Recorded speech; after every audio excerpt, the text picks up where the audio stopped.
Once upon a time in the quiet village of Windale, there lived a curious and spirited boy named Leo. Leo was known for his adventurous nature, always exploring the woods and meadows surrounding the village. One day, while wandering near the ancient Willow Creek, he stumbled upon a shimmering, translucent stone half buried in the mud. As he picked it up, the stone pulsed with a warm glow, and a voice whispered to him, "For one day, the wishes you hear, you shall fulfill." Astounded by his discovery, Leo raced back to the village, unsure of whether it was a trick of his imagination. He decided to keep the stone's powers a secret until he understood it better. However, as he walked through the village, Mrs. Dalloway, the baker's wife, wistfully said, "Oh, how I wish I could taste my grandmother's apple pie again." No one made it like she did. To Leo's astonishment, the stone glowed briefly, and in the next moment, a freshly baked apple pie, exuding a delicious aroma reminiscent of old recipes and love, appeared in his hands. Word soon spread, though no one knew it was Leo, and more wishes were whispered throughout the village. Mr. Jenkins, the old blacksmith, wished for a day free from his arthritis to forge his masterpiece. By the afternoon, he was swinging his hammer as if he were a young man again. Little Elsie, who always dreamed of seeing a unicorn, squealed with delight when a gentle creature with a spiraling horn and shimmering coat appeared in the meadow. With each wish fulfilled, Leo felt a surge of joy and wonder, but also a creeping sense of exhaustion. The stone's power, while incredible, seemed to demand something of him in return. As the sun began to set, the village square filled with laughter and chatter about the day's miracles. However, Leo noticed not all wishes brought pure joy. Sarah, the miller's daughter, had wished to be the most beautiful girl in the village, only to find herself lonelier than before, as her friends now envied her beauty. Sitting under the old oak in the village square, Leo felt the weight of the stone in his pocket. An old man, Mr. Hawthorne, who had been watching from a bench, approached him.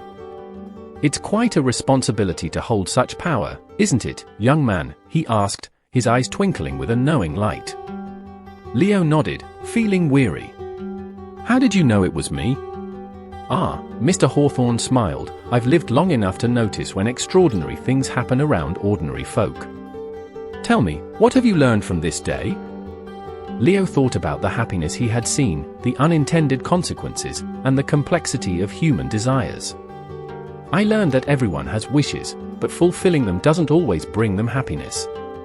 It's more about appreciating what we have and solving our problems, not just wishing them away." Well said, Leo. Remember, life's richest lessons are often found not in getting what we want, but in understanding why we want it and what we do once we have it. As the stars began to twinkle, Leo made one final wish silently to himself, to understand more about life and people. The stone dimmed and turned back into a simple, cold rock. Leo placed it gently on the ground, smiling softly as he walked back home, his heart full of new wisdom and a deep sense of peace, knowing that the true magic wasn't in the stone, but within himself and the lives he touched.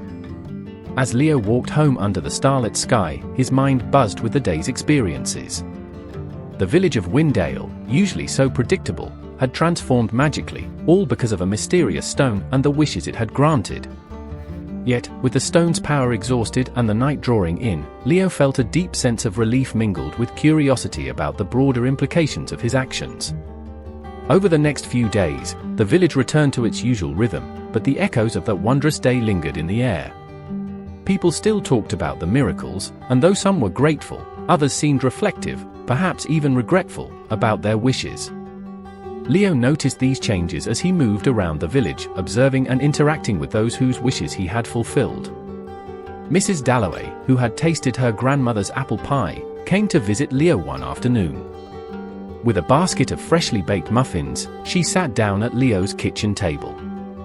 "Leo, that pie you brought me, it was like having my grandma back with me for a moment," she said, her eyes misty. "But it also reminded me how much I've missed her over the years, and no pie, no matter how perfect, can change that she's gone." Her words struck Leo, helping him realize that some wishes, while bringing temporary joy, could also stir deep emotions and memories best handled with care. Then there was Mr. Jenkins, the blacksmith, who had enjoyed a day without pain. He visited Leo at the forge where Leo sometimes helped out. Clenching his side where the arthritis often flared, Mr. Jenkins said, "That day without pain was a gift, Leo, but it was fleeting. It made me realize I need to slow down, accept help from others, and maybe even teach someone my craft before I can't do it anymore." These conversations made Leo think deeply about the nature of happiness and fulfillment. He learned that often what people wish for is a symbol of something deeper they are missing or trying to hold on to in their lives. Meanwhile, Elsie, the little girl who had seen a unicorn, ran up to Leo one morning, her eyes sparkling with excitement. "Leo, the unicorn was beautiful, but it made me realize that there are so many magical things in the woods that I never noticed before. Now I go on adventures every day to find them. I even saw a deer family yesterday." Elsie's words warmed Leo's heart, showing him that sometimes, a fulfilled wish could open eyes to the existing wonders of life, sparking curiosity and appreciation for the natural world. Through these interactions, Leo came to understand the dual edge of wish fulfillment. It wasn't just about the immediate joy or resolution of a problem. Each wish had layers of impact, influencing not only the wisher but also those around them and their environment. Several weeks after the Day of Wishes, the village held a small festival to celebrate the harvest.